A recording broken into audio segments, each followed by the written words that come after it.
मैं पार्वती हूँ। ये मेरी कहानी है, मेरी माँ की, मेरे भाई की। एक साधारण सी जिंदगी की और फिर एक ऐसे दुख की जो रगों में जहर बनकर उतरता गया। लेकिन उससे पहले मेरी जिंदगी पूरी तरह से सुकून में थी। हम दो बहन भाई थे, भैया मुझसे बड़े और शादीशुदा। हमारा घर छोटा था मगर उसमें सुकून बहुत था।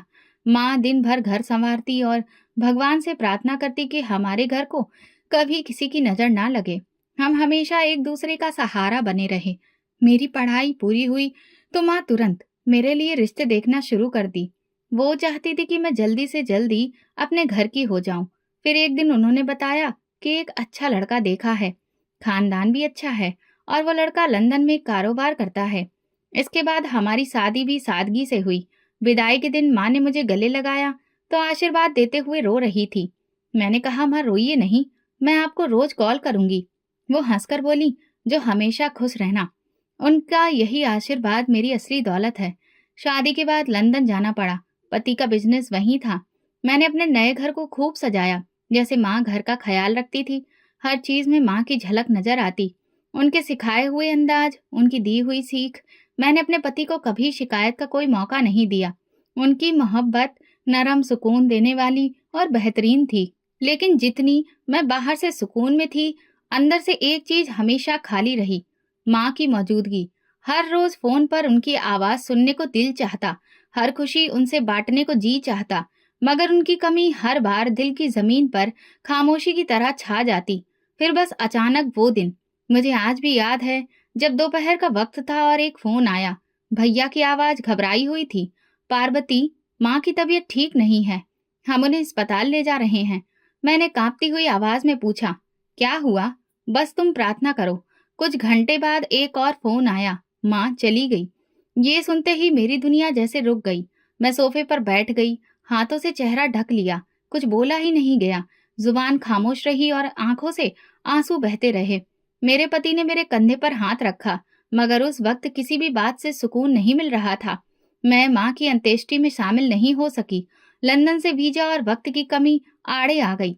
भैया ने मुझे वीडियो कॉल पर दिखाया। माँ सफेद चादर में लिपटी हुई थी। ऐसा लग रहा था जैसे अभी अभी उठकर बोलेंगी, पार्वती, अपने पति का ध्यान रखना।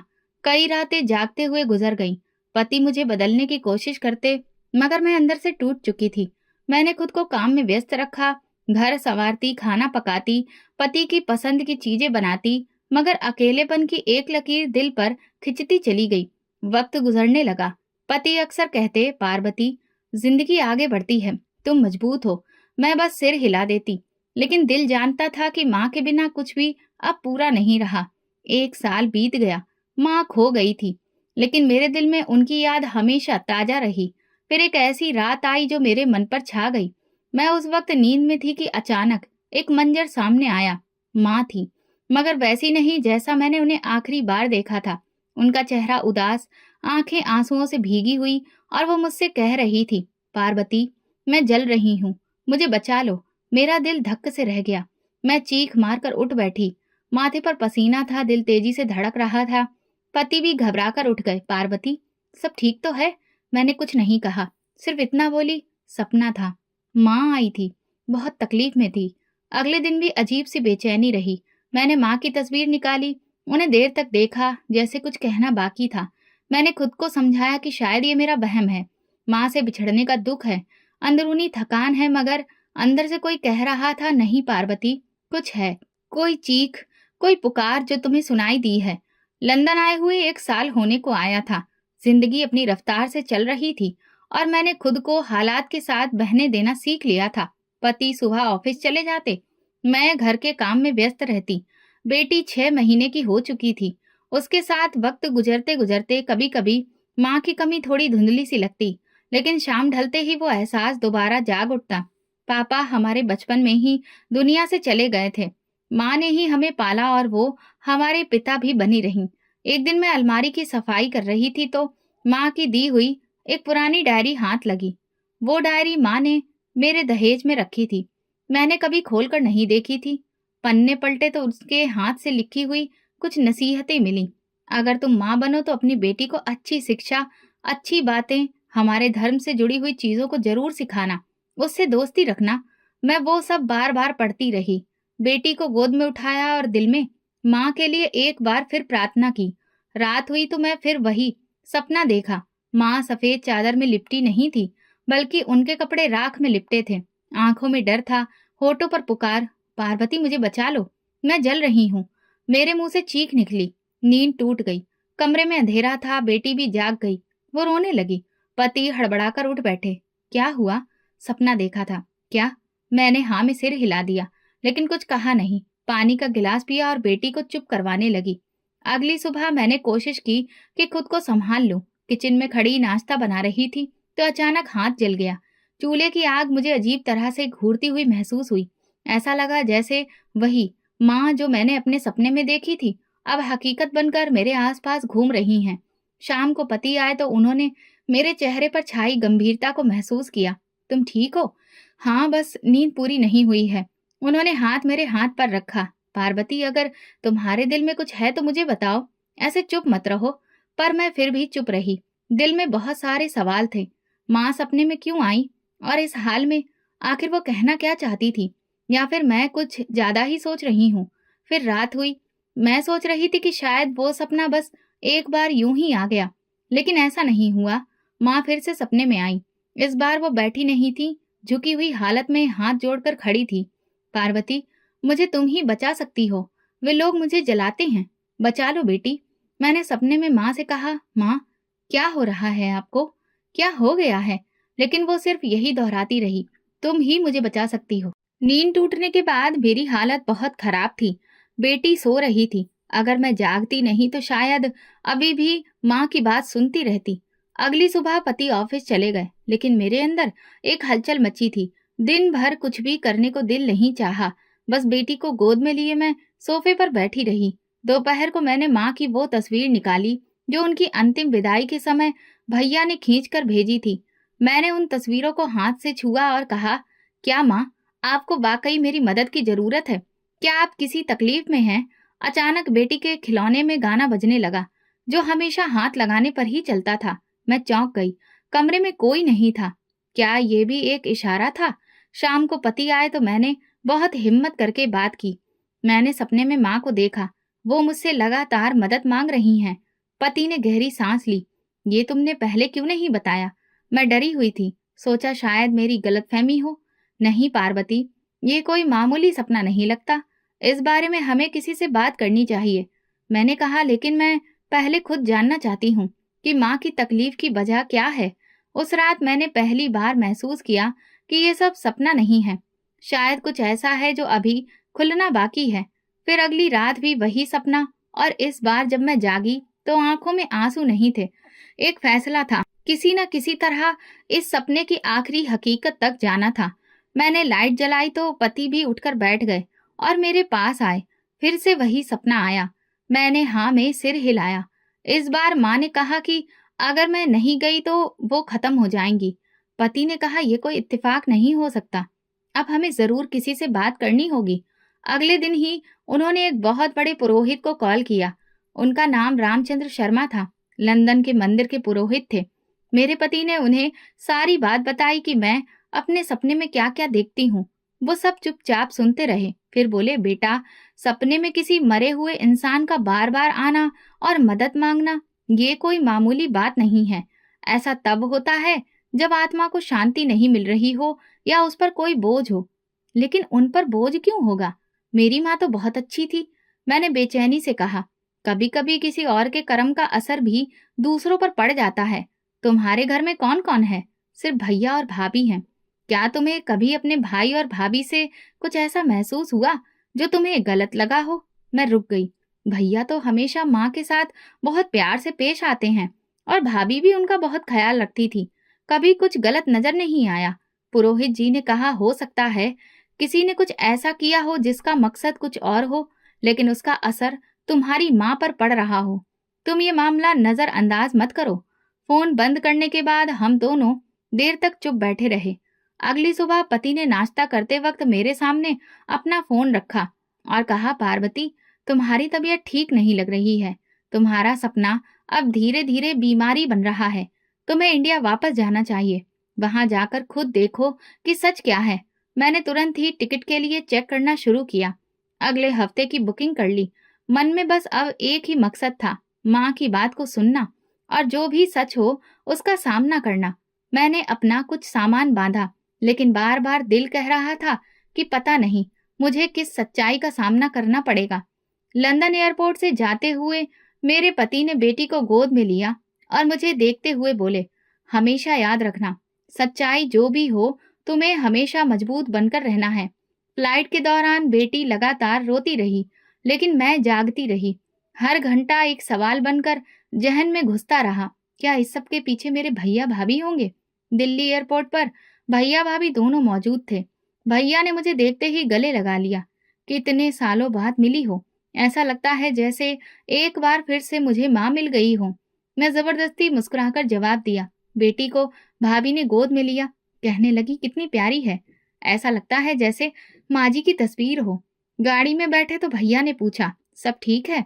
अचानक आने का क्या ख्याल हुआ? मैंने कहा, बस सोचा कि आप सबसे मुलाकात हो जाए, बेटी को नानी का घर दिखा दूं। घर आकर सब कुछ वैसा ही लगा जैसा छोड़ा था। आंगन में वही छोटा सा आम का पेड़, बरामदे में माँ की प्लास्टिक की कुर्सी और किचन में उनके हाथ के बने हुए मसाले की खुशबू। भाभी ने मेरे लिए कमरा तैयार किया था और उसमें माँ के कुछ कपड़े अलमारी में रखे हुए थे। मैंने माँ की एक साड़ी हाथ में ली, लेकिन कुछ भी महसूस नहीं हुआ, जैसे कि उसमें से उनकी खुशबू ही खत्म हो चुकी हो। 2 दिन गुजर गए। भैया अपनी रोजाना की तरह ऑफिस जाते और शाम को वापस आते, बेटी के साथ खेलते, मेरा हाल चाल पूछते। हर चीज बिल्कुल ठीक थी। एक दिन दोपहर को भाभी मेरे पास बैठी, पार्वती, तुम कुछ बदली बदली सी लग रही हो, कोई परेशानी है? नहीं भाभी, बस नींद पूरी नहीं होती, बेटी की वजह से कुछ थकान रहती है। भाभी ने मेरे हाथ पर हाथ रखकर कहा, घर भी अधूरा सा है माँ जी के बिना, तुम्हें यहाँ आकर अच्छा नहीं लगा होगा। उसी दिन शाम को मैंने घर की दीवारों पर नजर रखनी शुरू की, छोटी छोटी बातें नोट करने लगी, जैसे कि भाभी अक्सर किसी एक वक्त कमरे में बंद हो जाती और अंदर से धीमी आवाज में कुछ पढ़ने की आवाज आती। मैं दरवाजे के पास गई, लेकिन कुछ सुनाई नहीं दिया। एक दिन भैया शाम को बहुत देर से आए। पूछा तो बोले, ऑफिस में काम ज्यादा था, आजकल बिजनेस बहुत मंदा चल रहा है। मैंने कहा, आपने कभी सोचा कि माँ के नाम पर कुछ दान पुण्य ही कर दे, शायद उन्हें कुछ राहत मिले? भैया थोड़ा सा चौंके और बोले, हाँ सोचता तो है, कल मंदिर में कुछ भिजवा दूंगा। रात को सोने से पहले मैंने सपने आने के डर से गायत्री मंत्र पढ़ा, लेकिन जब नींद आई तो फिर से वही माँ, वही लहजा और वही बातें। मैं जल रही हूँ पार्वती, मुझे बचा लो। अगली सुबह मैंने फैसला किया कि अब बात करनी जरूरी है, मगर कब और कैसे ये समझ नहीं आ रहा था। दोपहर के वक्त बेटी सो रही थी और मैं छत पर गई। वहां से पूरा मोहल्ला दिखाई देता था। हर घर देखकर मुझे याद आया, बचपन में माँ छत पर सब्जियां उगाती थी। नीचे आकर मैंने बरामदे में रखा पुराना सोफा साफ किया और बैठ गई। कमरे के कोने में माँ की तस्वीर थी, चेहरे पर वही मुस्कुराहट, लेकिन आंखों में अब मुझे कुछ नया दिखाई दे रहा था। एक प्रार्थना। मैंने खुद से कहा, सच कुछ भी हो मुझे जानना है। अगर इसमें भैया और भाभी शामिल हैं तो फिर मैं बर्दाश्त नहीं करूंगी, और अगर वो लोग बेगुनाह हैं तब भी मुझे माँ की आत्मा को शांति दिलानी है। ये मेरा फर्ज है। मैंने अपने बैग से माँ की डायरी निकाली और वो पन्ना खोला। पहली बात जो लिखी थी, सच्चाई कभी छुपी नहीं रहती बेटा, बस देखने वाला चाहिए। सुबह की चाय के दौरान मैंने धीरे धीरे कमरे की खिड़की से बाहर झांक कर देखा। भैया आंगन में बैठकर अखबार पढ़ रहे थे और भाभी नल के पास कपड़े धो रही थी। धीरे धीरे कुछ पढ़ रही थी, शायद कोई गाना गा रही थी या फिर कोई भजन। उनका अंदाज आम दिनों के जैसा ही था, कोई घबराहट, कोई छुपाने जैसी बात नजर नहीं आ रही थी। ऐसा लग रहा था जैसे सब ठीक चल रहा है। मैंने सोचा, आज मैं पूरा दिन कुछ भी नहीं बोलूंगी, सिर्फ देखूंगी। मेरे दिल में जब शक था, मुझे बस वो खत्म करना था या फिर साबित करना था। नाश्ते के बाद भैया शाम को मंदिर गए, ये उनकी रोज की आदत थी। कुछ देर बाद मोहल्ले की कुछ औरतें आईं। वे भाभी के साथ बातें करती रहीं। दोपहर में खाने के बाद मैं छत पर गई। वहां से जब नीचे आई तो भाभी गार्डन में पानी दे रही थी। उनका चेहरा बिल्कुल शांत था, आंखों में कोई थकान, कोई बेचैनी नहीं थी। शाम को भैया आए तो उनके हाथ में थैला था। मैंने पूछा, क्या लाए हो भैया? वो मुस्कुराकर बोले, मंदिर में दान देने के लिए कुछ सामान खरीदा है, कल पूर्णिमा है। मैंने सिर्फ सर हिलाया। मैं बेटी को लेकर बैठ गई तो भाभी बोली, ये बिल्कुल तुम्हारे जैसी है, वैसी ही हंसी, आंखें भी वैसी। माँ जी इसे देखकर बहुत खुश होती। मैं हल्की सी मुस्कुराहट के साथ उनकी तरफ देखने लगी। दिल में एक और सवाल ने जगह ली, क्या कोई इंसान जो अनाथ बच्चों और गरीबों के लिए दान पुण्य करता हो, अपनी माँ पर जुल्म कर सकता है? मैं उस रात देर तक जागती रही। ना तो कुछ अजीब दिखाई दिया, ना कोई गलत हरकत जिससे मुझे शक हो। शायद मुझे लग रहा था कि मैं जरूरत से ज्यादा सोच रही हूँ। दिन गुजरते रहे। मैंने ध्यान दिया कि भैया अक्सर माँ के कमरे में जाते, चुपचाप उनकी तस्वीर को देखते और कुछ देर वहीं पर बैठते। कभी कभी उनकी आंखों में नमी भी दिखती, जो वो छुपाने की कोशिश करते। भाभी ने एक दिन दोपहर को कहा, आज शाम को मंदिर जा रहे हैं, प्रसाद चढ़ाना है और माँ के लिए भी वहां प्रार्थना करेंगे। तुम चलोगी क्या? मैंने इनकार कर दिया। बेटी अभी बहुत छोटी है, तुम लोग जाओ, मैं यहीं हूँ। उनके जाने के बाद मैंने उसे अपने लिए सही मौका समझा और तुरंत किचन, बैठक और भाभी के कमरे की तलाशी ली। कोई भी ऐसा कागज, किताब या कोई चीज अजीब नजर नहीं आई। सिर्फ अलमारी के खाने में कुछ दवा की पुड़ियां रखी थी और कुछ धार्मिक किताबें। जब वे दोनों वापस आए तो भैया ने कहा, पंडित जी बोल रहे थे कि तुम्हारी माँ बहुत ही अच्छे दिल की थी, वो उनके लिए मंदिर में एक खास पूजा करवाएंगे। वो रात सुकून से गुजरी। सुबह के वक्त किचन में जाकर मैंने चाय बनाई और सोचा शायद मुझे वापस जाने की तैयारी कर लेनी चाहिए, क्योंकि 1 महीना पूरा होने को आया था और सिवाय सपनों के मुझे अब तक कुछ भी ऐसा नहीं मिला जिस पर शक किया जा सके। मैंने खुद को समझा लिया कि ये सब जो भी मैं सपनों में देख रही हूँ, वो शायद मेरे अंदर जो बेचैनी भरी पड़ी है उसका ही आईना है। भैया भाभी का अंदाज, उनका रहन सहन, सब कुछ इस बात की गवाही दे रहा था कि वे लोग अच्छे हैं। भैया नाश्ता कर रहे थे तो मैंने उनसे कहा, मेरा ख्याल है कि आप अगले हफ्ते की फ्लाइट की टिकट ले लो। लंदन में भी काफी काम अटका हुआ है, बेटी को भी अब आराम चाहिए। भैया ने एक पल रुककर मेरी तरफ देखा और बोले, तुम्हारी मर्जी, लेकिन अगर तुम चाहो तो और रुक सकती हो। मैंने कहा, हाँ, मगर अब वहां भी कुछ जिम्मेदारियां हैं। दोपहर में भाभी मोहल्ले के 2 बच्चों को पढ़ा रही थी, मैं बेटी को झूला झुला रही थी। थोड़ी देर बाद वे बच्चे चले गए। जब मैंने भाभी से कहा, आप बहुत अच्छी हैं, बच्चों के साथ कितने प्यार से पेश आती हैं, ऐसा हर कोई नहीं कर सकता, तो वो बोली, ये सब मैंने माँ जी से ही सीखा है। वो कहती थी कि अपनी अच्छाई को अपनी आदत बना लो, नहीं तो इंसान अपना दिल सख्त कब कर लेता है उसे खुद पता नहीं चलता। ऐसा जवाब सुनकर मेरे दिल में सुकून आ गया। अगर अच्छा व्यवहार वाकई में उनकी आदत थी, तो फिर शक की कोई गुंजाइश ही नहीं बचती। उसी शाम मैं कमरे में बैठकर वापसी की फ्लाइट का शेड्यूल चेक कर रही थी।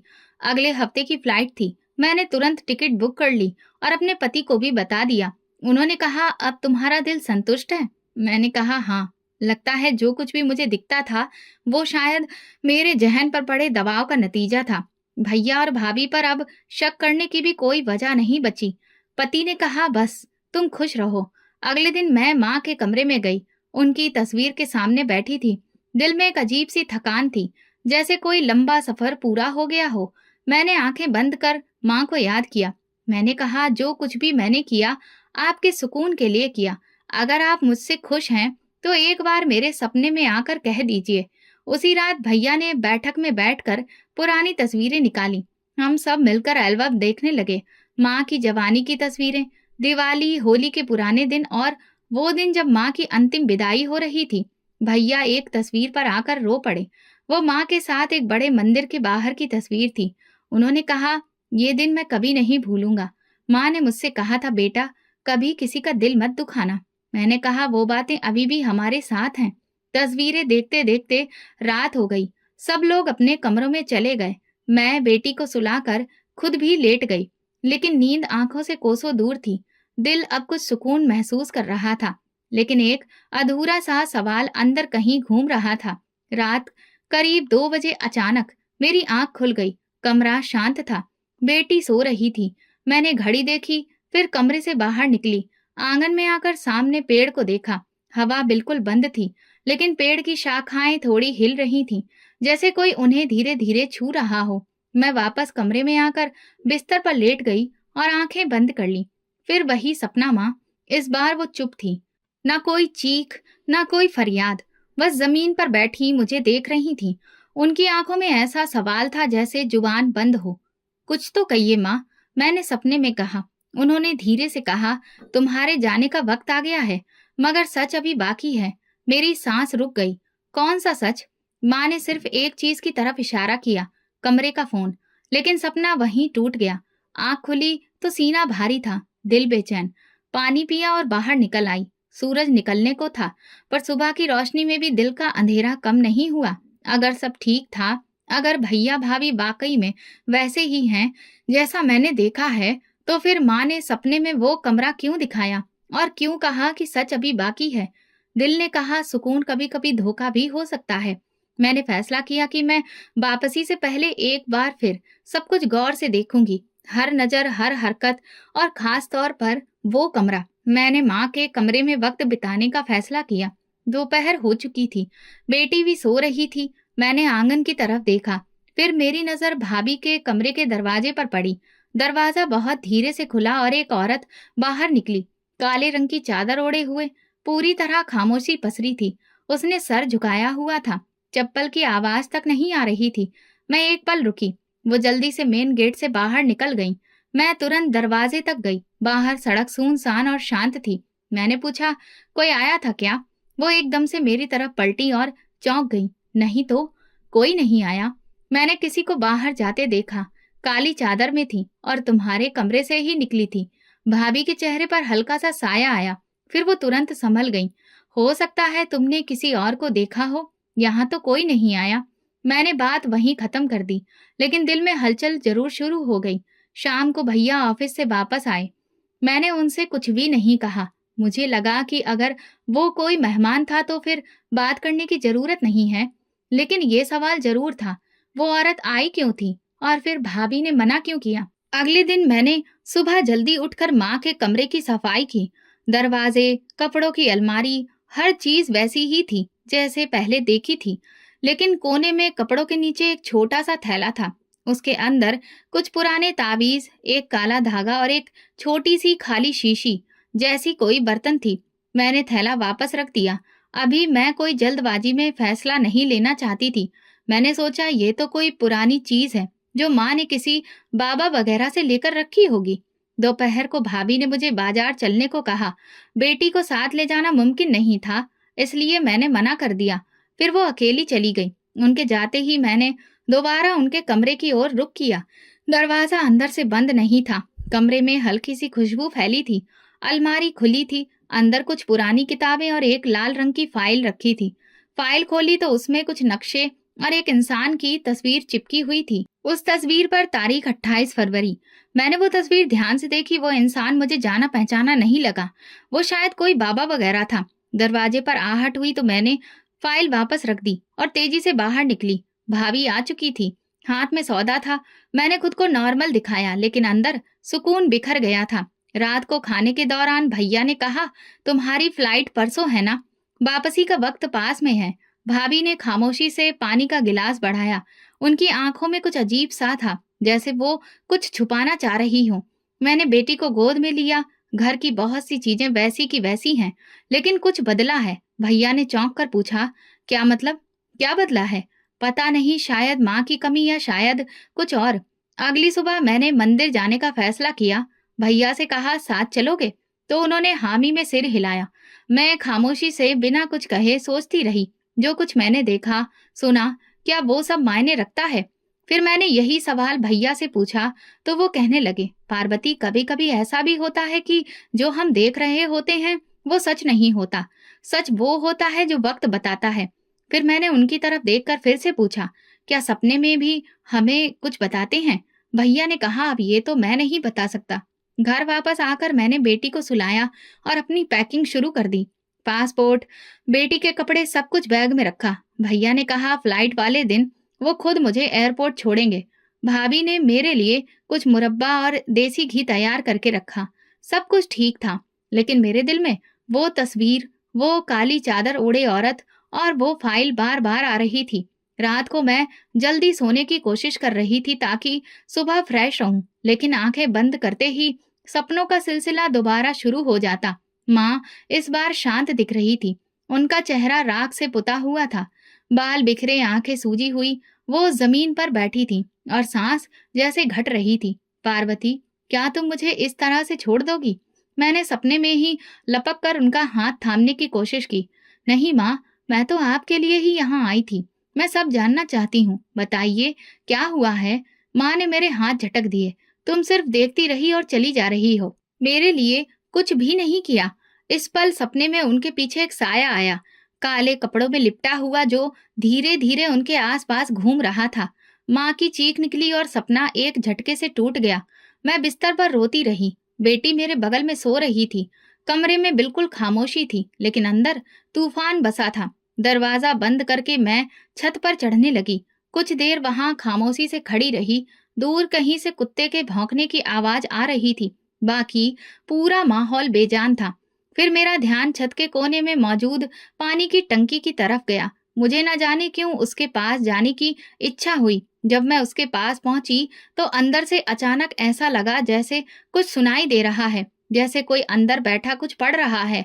मैं बुरी तरह घबरा गई। हे भगवान, ये क्या हो सकता है? मैंने झुककर कान टंकी के ढक्कन के पास लगाए। आवाज तो आ रही थी, लेकिन शब्द समझ नहीं आ रहे थे, जैसे कि कोई और ही जुबान बोली जा रही हो। मेरा दिल जोर जोर से धड़कने लगा। मैंने हिम्मत करके धीरे से टंकी का ढक्कन हटाया। अंदर अंधेरा था। मोबाइल की रोशनी ऑन की और जैसे ही अंदर झांका, एक सर्द लहर मेरी रीढ़ की हड्डी से नीचे उतर गई। टंकी के अंदर काफी सारे कागज तैर रहे थे, जो पूरी तरह से भीग चुके थे। कुछ किनारे से जले थे, कुछ पर मंत्र लिखे हुए थे और कुछ पर अजीब से नक्शे बने हुए थे। एक तरफ किनारे पर एक चीज पड़ी थी जो मुझे पहचान में नहीं आ रही थी, लेकिन जैसे ही मैंने टॉर्च की रोशनी उसके करीब की तो मेरा दिल बैठ गया। वो मेरी माँ के बालों की चोटी थी। मैं घबराकर पीछे हटी, ढक्कन दोबारा बंद किया और दीवार से टेक लगाकर ठीक से सांस लेने की कोशिश करने लगी। ये क्या हो रहा है? मेरे मन में जैसे सब कुछ एक साथ आने लगा। वो फाइल, वो औरत, भाभी का इनकार करना, माँ का सपना और अब वो टंकी। मैं बहुत देर छत पर बैठी रही और हर चीज को एक एक करके जोड़ने की कोशिश करती रही। जो सुकून मुझे नजर आ रहा था वो सिर्फ एक दिखावा था, एक ऐसा पर्दा जिसके पीछे भयंकर हकीकत छुपी थी। नीचे उतरकर मैं कमरे में आई। बेटी जाग चुकी थी और रोने लगी। मैंने उसे गोद में लिया और तभी कदमों से मैं चलते हुए बैठक में चली गई। कमरे में लाइट बंद थी, सिर्फ टेबल लैंप रोशन किया हुआ था। मैंने अपनी डायरी खोल ली। कल की फ्लाइट से पहले मुझे सब कुछ जानना है। सुबह तड़के ही मैं जाकर दोबारा टंकी में देखने लगी। ढक्कन बंद था। अभी आखिरी दिन बाकी था और मैं जानती थी कि उस दिन का सूरज कुछ ऐसा लेकर आएगा जिससे शायद सारी कहानी खुल जाएगी। बेटी को मैंने नहलाया, नाश्ता कराया और खुद चुपचाप किचन में व्यस्त हो गई। अंदर कुछ धड़क रहा था, लेकिन चेहरे पर सुकून दिख रहा था। भैया ऑफिस जाने के लिए तैयार हुए। दरवाजे से निकलते वक्त बोले, कल वापसी है, कुछ सामान रह गया हो तो बता देना। सब हो गया है भैया, मैंने कहा। भाभी ने मुस्कुराकर नाश्ते में साथ दिया। आज दोपहर को माँ जी के कमरे की थोड़ी सफाई करूंगी। अगर तुम्हें कुछ चीज याद के तौर पर रखनी हो तो बता देना। मैं सादगी से मुस्कुराई, लेकिन दिल में एक सवाल बार बार उभरता रहा। वो क्यों माँ के कमरे में जा रही हैं? सफाई तो पहले भी हो चुकी है, आज ही क्यों? दोपहर को बेटी सो गई। मैं कमरे में बैठकर कुछ कागज देखने लगी, लेकिन असल में कान दरवाजे की तरफ लगे थे। आंगन से आहट आई। मैं दबे कदम बाहर निकली और अम्मा के कमरे की तरफ बढ़ गई। दरवाजा आधा खुला था। भाभी अंदर ही थी। अलमारी खुली हुई थी और वो कागजों को पलटकर देख रही थी। मैं चुपचाप उनकी हर एक हरकत देख रही थी। उनके हाथ में एक पुराना लिफाफा था, जिसमें से वो एक तस्वीर निकालकर ध्यान से देख रही थी। अचानक उनके हाथ से तस्वीर छूटी और जमीन पर गिर गई। मैं तुरंत दरवाजे पर आ गई। आप क्या ढूंढ रही हैं भाभी? वो चौंक कर तेजी से तस्वीर उठाने लगी। मैं आगे बढ़ी और उनके हाथ से वो तस्वीर ले ली। वो माँ की तस्वीर थी, लेकिन आधी जली हुई। एक तरफ से जलकर राख हो चुकी थी और दूसरी तरफ चेहरा साफ नजर आ रहा था। ये क्या है? मेरी आवाज में कठोरता थी। भाभी की आवाज में घबराहट थी। कुछ नहीं, मैं सफाई कर रही थी। शायद पुरानी चीजों में रख दी गई हो, लेकिन ये जली कैसे? मैंने आंखों में आंखें डालकर सवाल किया। पता नहीं, शायद किसी वक्त गलती से जल गई होगी। कौन कौन सी गलतियां हैं करने के बाद भी। माँ की चोटी अपने आप ही निकलकर पानी की टंकी में पहुंच जाती है। गलती से तंत्र मंत्र के कागज कौन टंकी में डालता है? मेरा लहजा अब थरथरा रहा था। आवाज बुलंद थी। भाभी के हाथ कांपने लगे। पार्वती, तुम ये क्या कह रही हो? जो तुम जानती हो मैं वही पूछ रही हूँ। तुम्हारे कमरे से निकली हुई वो औरत, तुम्हारे पास रखी वो फाइल और अब ये तस्वीर, माँ को इस मुसीबत में तुमने ही डाला है ना? इससे पहले कि वो कुछ बोलती, पीछे से भाई की आवाज आई, क्या हो रहा है यहाँ? मैंने माँ की जली तस्वीर उनके सामने की। अब आप बताइए ये सब क्या है? भैया ने तस्वीर देखी और जैसे पैरों तले जमीन निकल गई। वो देर तक तस्वीर को देखते रहे। मैंने कहा मैं चली जाऊंगी, लेकिन इस बार कुछ छूटेगा नहीं, सब जान कर जाऊंगी। भाभी की आंखों में आंसू आने लगे। वो कुछ कहना चाहती थी लेकिन जुबान बंद थी। अब मुझे वो सब सुनना है जो तुम लोग छुपा रहे हो। मेरी माँ ने मुझे पुकारा है, वो सुकून में नहीं है। अगर ये सब तुम लोगों की करनी का नतीजा है तो आज से पर्दा उठेगा। मैं वापस अपने कमरे में आई हूँ, दरवाजा बंद कर लिया। अंदर बैठकर तस्वीर को हाथ में लिए देखती रही। उसके जले किनारे मुझसे कुछ कह रहे थे। अगले दिन वापस जाने का दिन था। मैंने वो तस्वीर अपने बैग में रख ली। नाश्ता करने के बाद मैं, भैया और भाभी दोनों को माँ के कमरे में बुलाया। दरवाजा बंद करके चुपचाप उनकी तरफ देखा। भैया सोफे पर बैठे थे और भाभी उनके बराबर में। मैंने दराज से तस्वीर निकाली और उनके सामने रख दी। अब बात खत्म हो चुकी है। मैं सब जानती हूँ टंकी में क्या है, ये तस्वीर क्यों जली और माँ को सपनों में क्या कहते हुए देखती हूँ। तुम दोनों अगर अब भी कुछ छुपाओगे तो याद रखो, मैं ये सच दबने नहीं दूंगी। भैया हैरत से भाभी की तरफ देख रहे थे। फिर वो मुझसे बोले, पार्वती, तुम्हें कोई गलत फहमी हुई है। मैं खुद तुम्हारी भाभी से पूछ चुका हूँ, लेकिन वो कह रही है कि ये सब गलत इल्जाम है। ये सारे सपने तुम्हारे वहम हो सकते हैं। वहम? मैं चिल्लाकर बोली, क्या माँ की चोटी भी मेरे वहम का हिस्सा है? वो काली चादर वाली औरत, ये सब क्या है? भाभी ने धीरे से कहा, तुमने वो टंकी कब खोली? मैंने कहा, आपको इससे क्या मतलब? कमरे में खामोशी छा गई। भाभी के चेहरे पर हवाइयां उड़ने लगीं। भैया भी हैरान खड़े थे। मेरी बात सुनने के बाद वे भी छत पर गए और शायद दोनों ने वही देखा जो मैंने देखा था। जब वे लौट कर आए तो उनका चेहरा लटका हुआ था। मैंने कहा, माँ ने तुम्हें पाला, मुश्किल से, मेहनत से और इज्जत से, और तुम लोगों ने उनका सुकून छीन लिया। भाभी ने तुरंत कहा, मैंने औलाद के लिए ये सब किया। मेरे पूरे शरीर में लहर दौड़ गई। मैंने फिर पूछा, क्या किया? भाभी की आवाज में कपकपाहट का डर था। दरअसल मेरी माँ ने एक बहुत अच्छे बाबा के बारे में बताया था। वो बहुत चमत्कारी था। उन्होंने कहा था कि उसके पास कुछ ऐसे मंत्रों की शक्ति है जिससे वो मेरी सूनी गोद को भर देगा। शुरू में मैं तैयार नहीं थी, लेकिन फिर मजबूर हो गई। हम 10 साल से औलाद के लिए प्रार्थना कर रहे थे।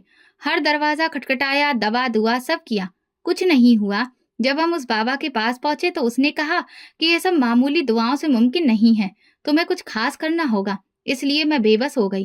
पहले सोचा कि तुम्हारे भाई को बताऊं, लेकिन फिर डर गई। इसलिए मैं अकेले ही ये सब करने का ठान बैठी। मैंने गुस्से से कहा, खास का मतलब क्या है? भाभी ने कहा, बाबा ने कहा था कि जो औरत दुनिया से जा चुकी हो, जो बहुत अच्छी हो, उसके ही अंश से पहला बच्चा बेटा होगा। उसकी अंतिम क्रिया से पहले उसके शरीर का कोई हिस्सा लो, जिस पर मैं कुछ मंत्र पढ़ूंगा, और फिर उसे सही वक्त पर जलाओ और पानी में डालकर नहाओ। उस पानी में उस औरत के बाल होने चाहिए। मेरे कान फटने लगे। मैं उठकर खड़ी हो गई। भैया तो चुपचाप नीचे बैठ गए। ऐसा लगा जैसे वो अपने होश खो बैठे। मैंने कहा, तो तुम्हें वो औरत मेरी माँ ही नजर आई, जिसने तुम्हें हमेशा अपनी बेटी बनाकर रखा, जिसने तुम्हारे पति को एक अच्छा इंसान बनाया? तुमने उसी के बाल काट लिए। भाभी मेरे पास आई। मैंने ये सब खुद से नहीं किया, मैं मजबूर थी।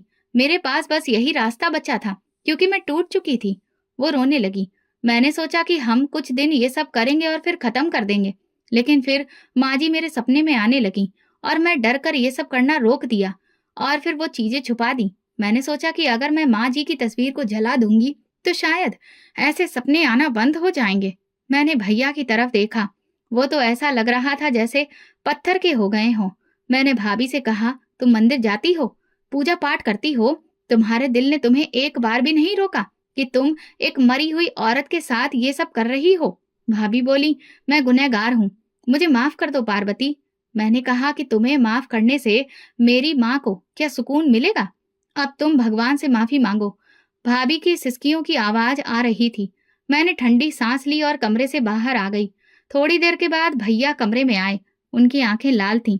मैंने भैया से कहा, याद है भैया, माँ कहती थी कि भगवान हमारी परीक्षा लेता है। भैया ने गर्दन झुका ली। हाँ, और वो ये भी कहती थी कि औलाद देना भगवान की मर्जी पर है, उसे जबरदस्ती छीना नहीं जा सकता। लेकिन मुझे पता ही नहीं चला कि कब तुम्हारी भाभी माँ की दी हुई सीख से हटकर किसी गलत रास्ते पर चली गई। मैंने कहा, भाभी ने माँ की आत्मा को तकलीफ पहुंचाई है। भैया खुद को कोसने लगे। मैं इतना अंधा भरोसा करता था कि कभी मुझे उस पर शक ही नहीं हुआ। वो मेरे सामने रोज मंदिर जाती थी, पूजा पाठ करती, सबको अच्छी सीख देती। लेकिन वो कब इतनी गिर गई, उसका ईमान कब इतना कमजोर हो गया, पता ही नहीं चला। तभी भाभी आ गई। वो बोली, पार्वती, मुझे माफ कर दो, मुझे नहीं पता था कि अगर मैं ऐसा करूंगी तो यहाँ तक आ जाऊंगी। मैं तो ये सब सिर्फ औलाद के लिए कर रही थी। मैंने कहा, भाभी, मैं कोई भगवान नहीं हूँ जो आपको माफ करूं या ना करूं। भाभी रोते हुए जमीन पर बैठ गईं। मैंने माँ जी के साथ जुल्म किया है, भगवान मेरे गुनाहों को नहीं बख्शेगा। भैया ने गहरी सांस ली और फिर उनके सामने आकर खड़े हो गए। जो औरत मेरी माँ के मरने के बाद उन्हें सुकून ना लेने दे, मैं अब उसके साथ एक दिन भी नहीं गुजार सकता। मैं सोच चुका हूँ, तुम्हारे और मेरे बीच अब कुछ भी बाकी नहीं रहेगा। मैं तुम्हें तलाक दूंगा। भाभी कहने लगी, ऐसा मत करो, मैं जानती हूँ मैंने गलत किया, मैंने सब कुछ खत्म कर दिया। वो जो जादू टोना मैं करती थी, उसका मुझसे कोई रिश्ता नहीं। भैया ने कहा, लेकिन अब तो जो होना था वो हो चुका। माँ की आत्मा को जो तकलीफ मिली थी वो मिल चुकी। मैं एक पति के तौर पर नाकाम हो चुका हूँ। अब एक बेटा बनकर शायद कुछ बचा सकूं। भैया ने अपना फैसला सुना दिया। कमरे में खामोशी छा गई। मैंने देखा कि भाभी की आंखों से सारा गुरूर बह चुका था। मैं उनके पास गई और कहा, अब आप भगवान से माफी मांगिए। उन्होंने मेरी तरफ देखकर कहा, तुम्हें क्या लगता है, क्या भगवान मुझे माफ करेंगे? भैया खामोश बैठे रहे। शाम होने से पहले मैंने अपना सामान पैक कर लिया। फ्लाइट एक दिन के बाद की बुक कर ली थी, लेकिन दिल, वो तो बहुत पहले ही पैक हो चुका था। भाभी ने रोते हुए घर छोड़ा। दरवाजे पर रुककर मुझसे कहा, पार्वती, प्रार्थना करना कि भगवान मुझे माफ कर दे। मैं अब कभी किसी ऐसी चीज के पीछे नहीं जाऊंगी, बस भगवान का नाम लूंगी। मैंने कहा, बस यही काफी है, और दरवाजा बंद हुआ। फिर मैं आसमान की तरफ देखती रही। माँ की छवि आंखों के सामने थी, लेकिन पहली बार उनके चेहरे पर थोड़ा सुकून महसूस हुआ, जैसे वो देख रही हो और शायद माफ भी कर चुकी हो। सुबह उठी तो ऐसा लग रहा था जैसे पूरा शरीर स्वस्थ हो गया हो। दिमाग में कल की सारी बातें एक एक करके घूमने लगीं। भैया ने अपनी जिंदगी का सबसे कठिन फैसला किया था। नाश्ता तैयार था, लेकिन भाभी अब घर में नहीं थी। किचन की खामोशी इस बात की गवाह थी। भैया ने खुद चाय बनाई, मेरे सामने रखी और कहा, पार्वती, मैं सोच रहा हूँ कल से शहर के अनाथालय जाकर जो अनाथ बच्चे हैं उन्हें कुछ देर पढ़ा दूं। शायद इससे मेरी तकलीफ कुछ कम हो सके। मैंने कहा, जैसा आपको ठीक लगे। दोपहर को मैं माँ के कमरे में गई। वहां माँ की यादें थीं और सारा सामान वहीं रखा था। माँ की डायरी मैंने अपने साथ रख ली। भैया ने एयरपोर्ट जाने का वक्त बताया। मैंने कहा, कल सुबह की फ्लाइट है, लेकिन आज मैं छत पर कुछ वक्त बिताना चाहती हूँ। वो समझ गए। बेटी जल्दी ही सो गई। मैं उसे चादर उड़ाकर छत पर चली गई। छत के कोने में वही पानी की टंकी थी, बंद, खामोश और भूली हुई। मैंने धीरे से उसके ढक्कन पर हाथ रखा, कुछ पल के लिए आंखें बंद की और खुद से कहा, जो हुआ वो दोबारा ना हो। थोड़ी देर बाद पता ही नहीं चला नीचे आई तो कब नींद आ गई। सपने में माँ सामने थी, लेकिन इस बार वो बस शांत थी। अब तक वो रोती हुई, जली हुई, बेचैन आती थी। इस बार वो बिल्कुल शांत थी। सफेद कपड़ों में चेहरा चमक रहा था, आंखों में सुकून था। वो धीरे धीरे मेरी तरफ बढ़ी। उनके कदमों में मैं बैठ गई। माँ, आप ठीक तो हैं? उन्होंने मेरे सिर पर हाथ रखकर कहा, हाँ, अब मैं ठीक हूँ। मैंने कहा, मैंने सब कुछ आपके लिए किया माँ। उन्होंने मुस्कुराकर कहा, तूने अपना फर्ज निभाया बेटी, भगवान तुझे खुश रखे। मैं भी तुझसे बहुत खुश हूँ। मैंने उनके हाथ पकड़ लिए। अब मैं वापस जा रही हूँ माँ। मैंने कहा, दिल में सुकून है, लेकिन आंखें अभी भी बाहर आती हैं। उन्होंने सिर पर हाथ रखा और कहा, जब दिल भगवान से जुड़ जाए तो फिर बिछड़ने का डर बाकी नहीं रहता। तो सुकून से जा, क्योंकि अब मैं भी सुकून में हूँ। मैंने सपने में आंखें बंद की। जब दोबारा खुली तो वो जा चुकी थी। कमरे में सुबह का उजाला फैला था। बेटी मुस्कुरा रही थी, जैसे उसने भी कोई अच्छा सपना देखा हो। मैंने उसे सीने से लगा लिया और सोचा, माँ को सुकून मिल गया और मुझे भी। अब मैं आराम से वापस जा सकती हूँ, उन आशीर्वादों के साथ जो एक माँ ने दुनिया से जाने के बाद अपनी बेटी को दिए थे। दोस्तों, अगर आपको हमारी कहानी पसंद आई हो तो कमेंट करके ज़रूर बताइए और वीडियो को लाइक करें और ज़्यादा से ज़्यादा शेयर करें। अगर आप चैनल पर नए हैं तो सब्सक्राइब ज़रूर करें और नोटिफिकेशन बेल को दबाएं ताकि अगली अपडेट सबसे पहले आपको मिले। धन्यवाद।